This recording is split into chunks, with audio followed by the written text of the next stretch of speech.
oração, tem milagre. E eu quero compartilhar uma bênção dupla que eu e minha família recebemos desde o mês de março. O meu filho do meio é o Vitor, ele tem 29 anos, e a minha filha mais nova é a Manu, ela tem 22. E os dois estavam inscritos no concurso do IBGE, e a prova foi realizada no dia 1º de março.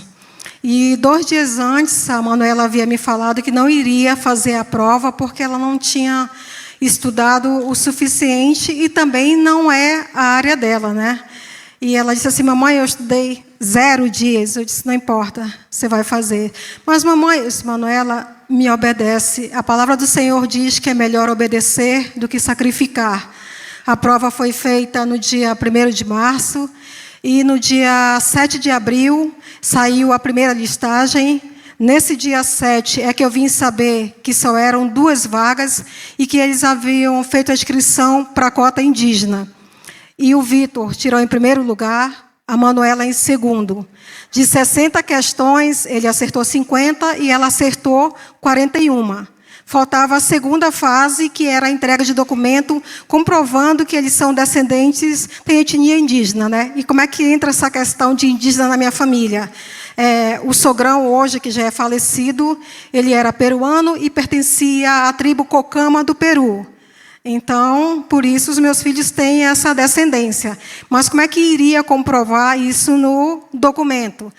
Uma das tias dele, irmã do ex-marido, ela foi a primeira das filhas a buscar essa questão histórica da família, e desde fez exame de sangue, e acho que mais ou menos em 2023, eu já estava morando aqui, é que eu soube que ela tinha conseguido a documentação.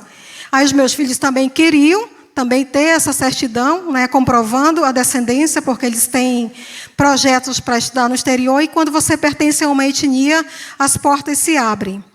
E quando foi no final, a primeira lista foi 7 de abril, e em seguida entregaram a documentação, nós ficamos aguardando, né? E eles dizem assim: nós não vamos comemorar agora, porque ninguém sabe se a nossa documentação vai ser aceita. E nessa semana mesmo, depois do dia 7 de abril, eu estava no quarto procurando um endereço eletrônico numa agenda minha, e eu peguei uma agenda de 2025, fui diminuindo as agendas, né, por ano, porque eu queria encontrar esse documento.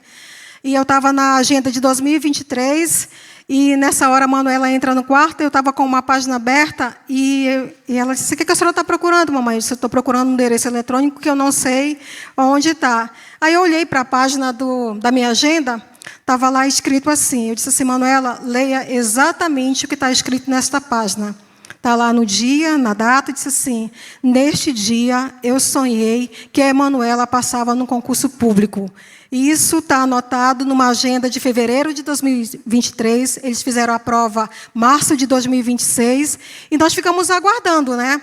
E eu, assim, declarando, orando, e ela sempre com a resistência de não achar que não iria passar, porque ela, na cabeça dela, também na minha, também funciona assim.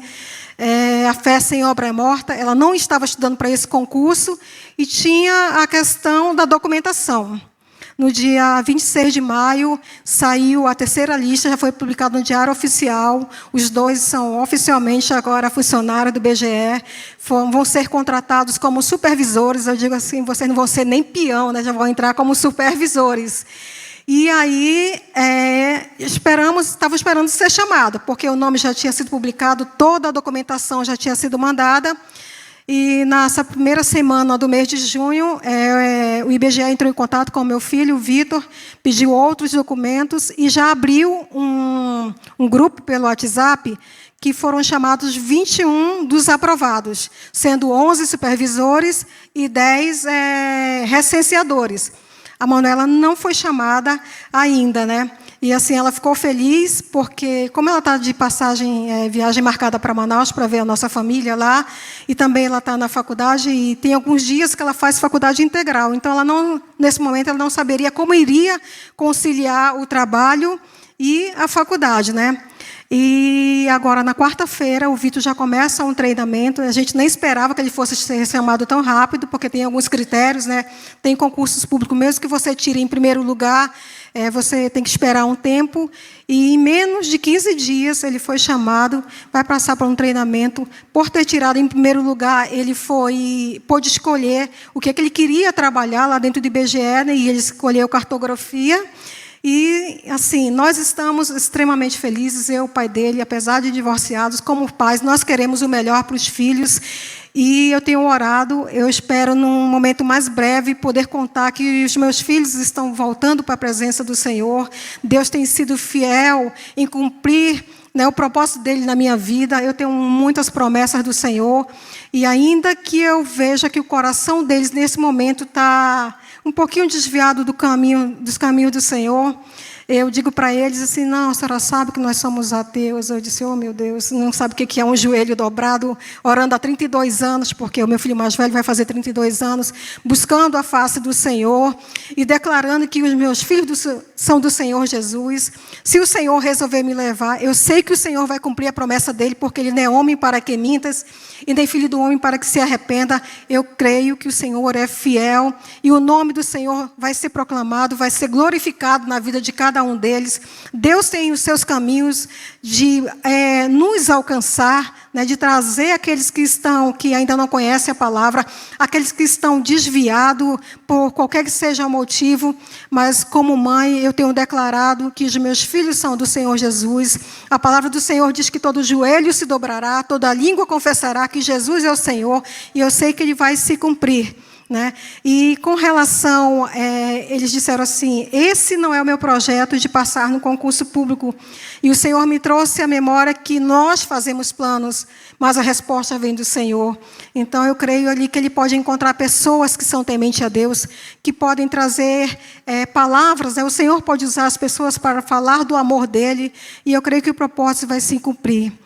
Neste momento eu gostaria de convidar os irmãos para vir até o gasofilácio, para devolver os dízimos e as ofertas, aquilo que pertence ao Senhor, porque ele mesmo cuida de nós, é ele que nos dá força para adquirir riquezas, é ele quem abre porta, da mesma forma que ele abriu porta para os meus filhos. Eu creio que tem mães aqui também que também anseiam por isso, e eu vou estar orando também que vocês sejam alcançados, assim como a minha casa está sendo alcançada nesta área específica. Amém, irmãos?